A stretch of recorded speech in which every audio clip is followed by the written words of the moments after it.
আজকে হলো নভেম্বর মাসের 11 তারিখ 2025 সাল রোজ মঙ্গলবার। আজকে থেকে বাংলাদেশে আবার ফের স্বর্ণের দামটা এক লাফে অনেকটা বেড়ে গিয়েছে, প্রতি ভরিতে 2,500 টাকার উপরে বেড়ে গিয়েছে। তো আজকে যারা বাংলাদেশ থেকে 22 ক্যারেটের প্রতি গ্রাম স্বর্ণ ক্রয় করবেন 17,514 টাকা, তাহলে 22 ক্যারেটের প্রতি এক ভরি স্বর্ণের দাম গিয়ে দাঁড়াচ্ছে 2,04,283 টাকা।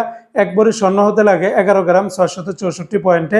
আর এই 2,04,283 টাকার সাথে যদি আপনি ব্যাট ট্যাক্স, মেকিং চার্জ, মজুরি সহকারে যদি যোগ করেন, তাহলে প্রতি ভরিতে 5 থেকে 10,000 টাকার উপরে বেড়ে যেতে পারে। তাহলে 22 ক্যারেটের প্রতি ভরিতে বেড়েছে 2,560 টাকার মতো করে। 21 ক্যারেটের প্রতি গ্রাম 16,718 টাকা, তাহলে 21 ক্যারেটের প্রতি ভরির দাম পড়বে 1,94,999 টাকা। 21 ক্যারেটের প্রতি ভরিতে বেড়েছে 2,403 টাকার মতো করে। 21 ক্যারেটের প্রতি ভরিতে বেড়েছে 2,403 টাকা।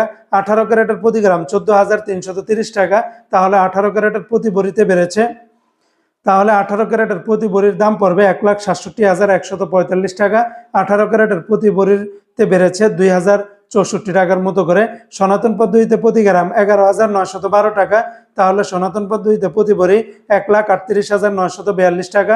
সনাতনে বেড়েছে প্রতি ভরিতে সনাতন পদ্ধতিতে প্রতি ভরিতে বেড়েছে 1,762 টাকার মতো করে। তবে বন্ধুরা মনে রাখবেন, রেটটা যে কোনো সময় পরিবর্তন হয়ে যেতে পারে।